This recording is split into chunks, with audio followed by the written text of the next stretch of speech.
எங்க போயிருக்காருன்னு நீங்க வரீங்கன்னு உங்களுக்கு சாப்பாடு எல்லாம் செய்யறதுக்காக ஸ்பெஷலா வாங்க போயிருக்காருன்னா அதான் இது இன்னும் ரொம்ப சந்தோஷமா போச்சு நமக்கு. இதான் பையனாமா அப்படின்னு ட்ரெஸ் எல்லாம் அந்த எடுத்துட்டு போன பரிசு எல்லாம் அந்த பிள்ளைகிட்ட கொடுத்துட்டு அப்புறம் நீ என்னம்மா பண்ற வீட்லயே இருக்க வேலை எல்லாம் சரியாமான்னு கேட்க. நான் வீட்டு வேலை தாங்க பாக்குறேன், ஐயாவோட சம்சாரம் தான் வேலைக்கு போயிட்டு இருக்காங்க. குழந்தைய பாத்துக்கிறது அந்த வீட்டு வேலைக்காரமா, நான் அதுதான் என் நண்பனோட மனைவி நினைச்சு பேசிட்டு இருக்கேன். அப்ப இன்னைக்கு அன்னை வளர்க்கறதெல்லாம் வேலைக்காரமா தான் வளர்க்குது. மாமியார் இருந்தா தப்பிச்சுது, வேலைக்காரமா தப்பிச்சுது. அமெரிக்காவில் கல்யாணம் பண்ணி கொடுத்து அமெரிக்காவில் குழந்தை பிறக்குது. ஏமா நீ ஏமா இந்தியாவில் இருந்துட்டு கஷ்டப்படுற, நீ எங்களோடய வந்துருமாங்க. நான் முதல் 2 வருஷம் தான் சார் வச்சிருக்கான் அமெரிக்காவில். உள்ள நடக்க ஆரம்பிச்சோன்னே அம்மா அப்பா இங்கே படுத்திருக்கான். குழந்தைகளை பார்ப்பதற்காக இங்க இருக்கிற அம்மா அப்பாவை அங்க கூப்பிட்டு. இப்படிதான் அன்னை வளர்ப்புலாம் இருக்கு. இந்த ஒரு சந்தேகம், கண்டிப்பு இருக்கா சுதந்திரம் இருக்கா அப்படின்னு பார்ப்போம். கண்டிப்பு தான் அதிகமாக அன்னையின் வளர்ப்பில் இருக்கிறது அப்படின்னு பேசுவதற்காக ஒரு அணி வந்திருக்காங்க. ஐயா கவிதா, அவங்க என்எல்சி பள்ளியில வந்து ஆசிரியரா இருக்காங்க. ஸ்மார்ட் கிட்ஸ் பள்ளி இல்லையா? இப்ப நீங்க ஒரு பள்ளி டீமா வரலையா நீங்க? இது ரொம்ப மகிழ்ச்சிக்குரிய விஷயம். ஏன்னா இந்த பள்ளி ஆசிரியர்கள் அந்த பள்ளி ஆசிரியர்கள் சேர்ந்து வருவாங்க. உண்மையிலே பெரிய கைத்தட்டல் கொடுக்கலாம். தப்பா எடுத்துக்காதீங்க யாரும் கைத்தட்டல இருக்கு. அவங்க எல்லாம் எப்படா முடியும் நிகழ்ச்சி பரிசு கொடுத்தா போலாமேன்ற மனநிலையில உட்கார்ந்து இருக்காங்க. அதெல்லாம் கொஞ்சம் இனிமேல் தான் இங்க வருவாங்க. உங்களுடைய பேச்சில் அப்படி உள்ள வந்துருவாங்க. அவங்களுக்கு ரொம்ப வரவேற்பு கொடுப்போம். அடுத்தது உமா மகேஸ்வரி, நீங்களும் ஸ்மார்ட் கிட்ஸ் பாருங்க. எல்லாம் குட்டி குட்டி குழந்தைங்க வளர்க்குற இடத்துல இருந்து தான் வந்திருக்காங்க. அன்னையின் வளர்ப்பில் கண்டிப்பு தான் இருக்குன்னு ஸ்மார்ட் கிட்ஸ் ஸ்கூல்ல இருந்து டீச்சர் வந்து பேசுறாங்க. அடுத்தது என்எல்சி பள்ளி, அதுல இருந்து ஐயா வெங்கடேசன் ஐயா வந்திருக்காங்க. அருமையான பேசுறாங்க. இவங்க எல்லாம் கண்டிப்பு அப்படின்னு பேச வந்திருக்காங்க. அதெல்லாம் இல்லைங்க சுதந்திரம் தான் அப்படின்னு பேசுவதற்காக தமிழக அரசினுடைய கலை நன்மணி விருது பெற்ற நாடக பேரரசு ஐயா செல்வநாதன் அவர்கள் கடலூர்ல இருந்து வந்திருக்காங்க. நீங்க கர்ணனை பாத்தீங்கன்னா கவச குண்டலத்தோட தானே இருப்பாரு. அது இல்லாம கர்ணனை பார்க்க முடியாது. தோல் பை இல்லாம ஐயாவை பார்க்கவே முடியாது. ஒருவேளை எல்லாம் எழுதி அதுக்குள்ளே வச்சிருப்பீங்களோ. அடுத்தது ஐயா பாபு அவர்கள் என்எல்சி நிறுவனத்தில் பணிபுரிந்து ஓய்வு பெற்று கடலூர் போய் அங்க நாடக கலையில் இணைந்து ஐயாவோட நாடகத்துல இன்றளவும் ஈடுபாட்டோடு நடிச்சுக்கிட்டு இருக்காரு. ஒரு பெரிய கைத்தட்டல் கொடுத்தது. ஏன்னா நம்ம பகுதியில் எப்படின்னா பணி ஓய்வு பெற்றுட்டாச்சுன்னா அதோட சரி, நமக்கு இனிமே எதுவும் வராது எதுவும் தெரியாதுன்னு வீட்டுக்குள்ளேயே இருக்கிற ஆட்கள் தான் நம்ம பார்க்கிறோம். ஆனால் அதன் பிறகும் கலைத்துறையில் எனக்கு ஓய்வு கிடையாதுன்னு தொடர்ந்து ஓடிக்கொண்டிருக்கிறார். நன்றிங்க நன்றிங்க. அங்கதான் நிக்கிறாரு நாடக கலை சிகரம். அவர் பாருங்க நாடக கலை சிகரம் ஒரு விருது வாங்கியிருக்காரு. அதனாலதான் நின்றுருக்காரு. நான் சொல்ற வரைக்கும் நான் தான் அருமை அருமை.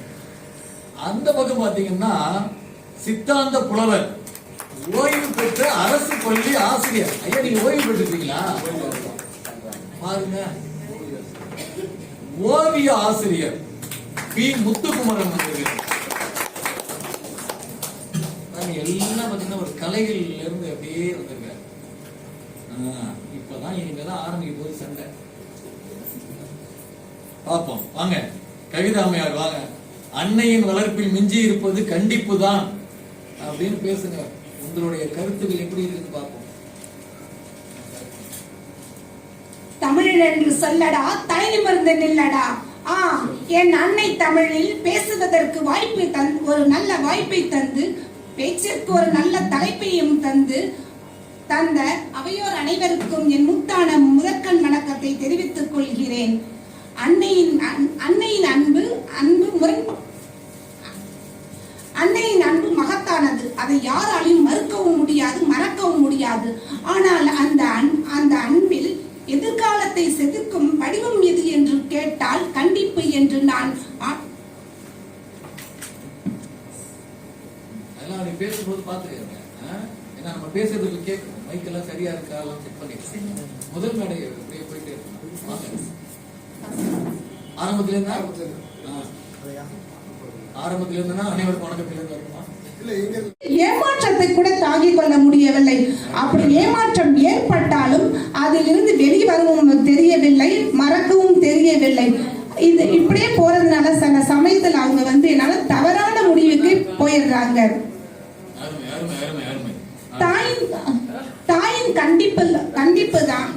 தாயின் கண்டிப்பு தான் பிள்ளையின் வாழ்க்கை என்ற சிற்பத்திற்கு வடிவம் கொடுக்கிறது. அது அன்பின் கவசம். விளையாடாத, போவாத, தொடாத, அங்க செய்யாத, இங்க பண்ணாத, உட்காராத, நல்லா இரு, நல்லா படுக்காத அப்படின்னு தாய் போடும் ஒவ்வொரு கண்டிப்பும் குழந்தை எதிர்காலத்தில் நல்லா வர வேண்டும் ஒரே ஒரு காரணத்துக்கு மட்டும்தாங்க.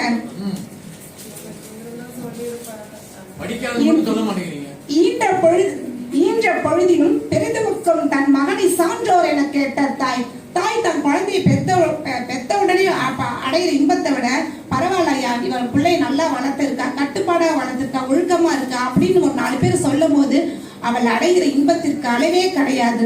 அது மட்டுமா, பிறம்பை கையாடாதவன் அவன் மகனை பகைக்கின்றான், அவனை நேசிக்கிறவன் கண்டித்து அவனை பெருக்குகின்றான் என்று விவிலியத்தை சொல்லுது.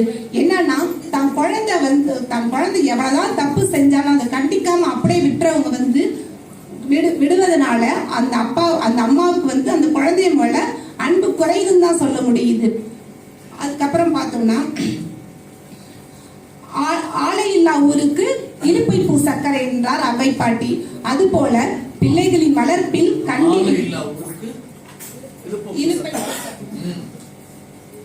பிள்ளைகளின் தவறுகளை திருத்த வேறு வழியின்றி கண்டிப்பதும் அன்னையின் அன்பு மட்டும்தான் நான் அணித்து சொல்கிறேன்.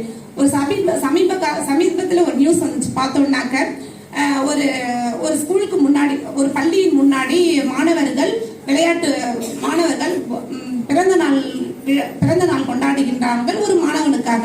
அப்போது வேடிக்கையும் மான வேடிக்கையும் மிக பிரம்மாண்டமா இருந்துச்சு. பள்ளி தலைமை ஆசிரியர் சக ஆசிரியர் அழைத்து போய் சொல்றாங்க, நீ அங்க வெளியே என்ன நடக்குதுன்னு போய் பார்த்துட்டு வான்னு சொல்றாங்க. அந்த ஆசிரியரும் போய் பார்க்கறாரு. பார்த்தாக்க ரொம்ப ரொம்ப வெடி சத்தமா இருந்துச்சு. ஆசிரியர் மாணவரை பார்த்து இதெல்லாம் செய்யக்கூடாது, தப்புன்னு சொல்றாங்க. ஆசிரியருக்கும் மாணவருக்கும் அங்க வாக்குவாதம் ஏற்படுகிறது. அந்த வாக்குவாதம் முற்றி மாணவன் சொல்கிறான், நீ பள்ளியில் உள்ள மட்டும்தான் எனக்கு ஆசிரியர், வெளியே வந்தா நீ ஆசிரியர் கிடையாதுன்றான். வாக்குவாதத்தை அதிகம் போய் ஆசிரியர் மாணவன் என்ன செய்வோம், அப்பா கிட்ட கேட்டா கிடைக்காது, அப்பா கிட்ட கிடைக்காது, அம்மா கிட்ட. நான் உட்பட, நான் நாடகத்தில் நடிப்பதற்கு கூட எங்கள் அம்மா சுதந்திரம் கொடுத்ததோடு தான் இந்த கலைமணி நன்மை வந்திருக்கிறது. அரசு கலைமணி நன்மைக்கு அம்மா கண்டிப்பு செய்திருந்தால் ஒரு கலைஞர் உருவாக்க முடியாது என்பதைத்தான் நான் அடித்து சொல்றேன். ஐயா சொன்னாரு, அந்த காலத்துல அப்படி வளர்த்தாங்க, இந்த காலத்துல வளர்த்தாங்கன்னு சொல்றாரு. ஆனால் அது வயது குறிப்பிடப்படவில்லை. 18 வயது ஆனாவே அவன் சுதந்திர பறவை என்றுதான் சட்டம் சொல்கிறது. அம்மாவுடைய கண்டிப்பை அவன் மீறுகிறான். இப்ப 10 வயசுலயே மீறி போறான். அது பிஞ்சில் படித்த படம். ஆகவே இன்றைய கலாச்சாரம் மாறிக்கொண்டிருக்கிறது. அன்னை வளர்ப்பது இல்லை, கூட்டு குடும்பம் இல்லை. நான் ஆயா மடியில் படித்து வளர்ந்தவன், அம்மா மடியை விட இல்லையா, அந்த கலாச்சாரத்தில் தான் வளர்ந்துருக்கோம். அப்ப கண்டிப்பு என்பது இருக்க வேண்டியதுதான். அது அளவுக்கு மிஞ்சி போனால் இன்றைக்கு செய்தித்தாளில் பார்க்கிறோம், தாய் செல்லை பார்க்க கூடாது, கண்டித்தால் மகள் இருந்தார். அந்த கண்டிப்பு தான். இன்னொரு செய்தி அப்படி அந்த பக்கம், தாய் செல்லை பார்க்க கூடாது என்று கண்டித்தால் தாயே இருந்தார். எதுக்கு சொல்றேன்னா, தாய் அன்பில் கலங்கம் இருக்காது, தாய் மனதில் கள்ளம் இருக்காது, தாய் சொல்லில் கர்வம் இருக்காது, தாய்ப்பாலில் கலப்படம் இருக்காது, தாய்ப்பால் பேச்சில் கசப்பு இருக்காது. இதுதான் முக்கியமானது. தாய் கோபத்தில் கங்கணம் இருக்காது. கங்கணம் என்றால் கங்கணம் கட்டிக்கொண்டு அவனை அழித்து விடுகிறேன் என்பதுதான் கங்கணம். அது கண்டிப்பு என்று கூட நான் எடுத்துக்கொள்கிறேன். அந்த கங்கணம் இருக்காது என்று சொல்கிறார்கள். தாய் தன் குழந்தை வளர்றதுக்கு படாபட படம் சொல்றாங்க. எந்த குழந்தையும் நல்ல குழந்தைதான் மண்ணில்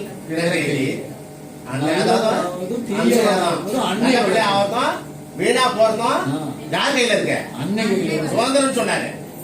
கட்டுப்பாடு வந்த பிறகுதான் குறிப்பிட்ட வயசுக்கு பிறகு என்ன ஆகுது, சுதந்திரம் வரும். ஒருவேளை அவங்க அம்மா பேர் சுதந்திரமா அதை நினைச்சுக்க நடுவர்களே.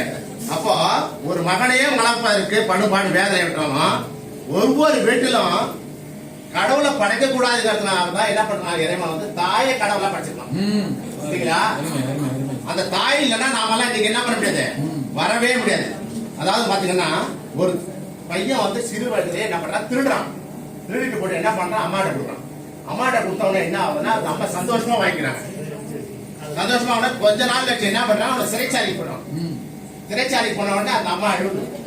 ஏமா அழுவுற அப்படிங்கிறான். நீ சிறு வயதுல இருந்து என்ன கண்டிச்சிருந்தா நான் ஏன் சிறைச்சாலைக்கு வந்துருக்கிறேன் நானு அப்படிங்கிறாங்க.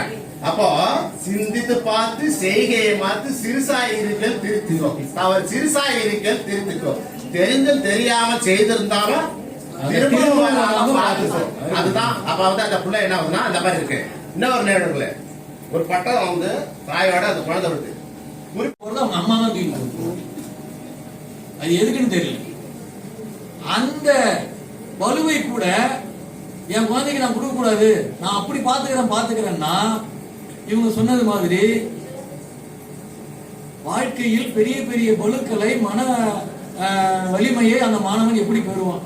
அப்ப சுதந்திரங்கிறதும் எல்லை தாண்டி போகுது, கட்டுப்பாடும் எல்லை தாண்டி போனா பிரச்சனை தான். ஆனால் நம்மளுடைய கேள்வி என்னன்னா, அன்னையினுடைய வளர்ப்பில் விஞ்சி நிற்பது கண்டிப்பா சுதந்திரமானா? அவங்களும் சொன்னாங்க, அப்பா கிட்ட போயிட்டா சினிமாவை கேட்டா விட மாட்டாருங்க, ஆனா எங்க அம்மா கிட்ட விட்டுருவாங்க. ஏமா நான் ஃப்ரெண்டு வீட்டுக்கு போறப்பான்னா விட மாட்டாரு. அம்மா வந்து டெய்லி அப்பா வரதுக்குள்ள வேலைக்கு போயிட்டு வரதுக்குள்ள போய் சீக்கிரம் வந்துருக்கு. அப்பா பைக் எடுத்தாக்க அவர் திட்டுவாரு, அப்பா ஊருக்கு போயிட்டு வரதுக்குள்ள நீ ரவுண்டு போயிட்டு வந்துரு ஃப்ரெண்டு வீட்டுக்கு. இதெல்லாம் அம்மா சொல்லுவாங்க. இருந்தாலும் பார்த்து போயிட்டு வா, எங்கேயும் இடிச்சிடாத, வந்தா அவர் சத்தம் போடுவாரு, கத்துவாரு, இதெல்லாம் சொல்லுவாங்க. ஆனால் ஒரு அன்னை அவங்க அதாவது சுதந்திரம் எவ்வளவு கொடுத்தாலும் அந்த குழந்தை நல்லா இருக்கணும். எவ்வளவு கடுமையா அடிச்சாலும் குழந்தை நல்ல பேர் எடுக்கணும், நல்லா வாழணும், நல்லபடியா வாழணும் அப்படிங்கிறது அந்த அன்னையினுடைய ஆழ் மனதில் இருந்துதான் எல்லா வார்த்தையும் வரும். இவன் சுதந்திரமா போய் கொடுத்துட்டு அதனால வீணா போயிடுறான், கண்டிச்சா வீணா போயிடுவான் அப்படின்ற எந்த அன்னையும் அப்படி ஒரு சிந்தனையில் என் குழந்தை வளர வேணாம், என் கூடயே இருக்கட்டும், என் குழந்தை முன்னேற வேணாம் அப்படின்னு நினைக்க மாட்டாங்க. அது சுதந்திரமாக விட்டாலும் கண்டிப்பாக இருந்தாலும் அன்னையினுடைய வளர்ப்பில் என் குழந்தை நல்லா வாழணும், அருமையா இருக்கணும், சந்தோஷமா வாழணும், மகிழ்ச்சியா இருக்கணும், ஒரு பெரிய ஆளா வரணும், அப்படியாகத்தான் இருக்கும். அதனால அது சுதந்திரம் கொடுக்கிற மாதிரி இருந்தாலும் அதில் சின்ன கண்டிப்பு இருக்கும். கண்டிப்பு அதிகமாக இருந்தாலும் அதில் ஒரு சின்ன சுதந்திரம் இருக்கும். ஆக அன்னையினுடைய அன்பில் சுதந்திரமும் இருக்கிறது, கண்டிப்பும் இருக்கிறது என்ற கருத்தை என்னுடைய அறிவிக்க அளவில் இந்த அரங்கத்தில் வைத்து நல்ல ஒரு பட்டிமன்றத்தில் நன்றி பாராட்டி விடைபெறுகிறோம். நன்றி.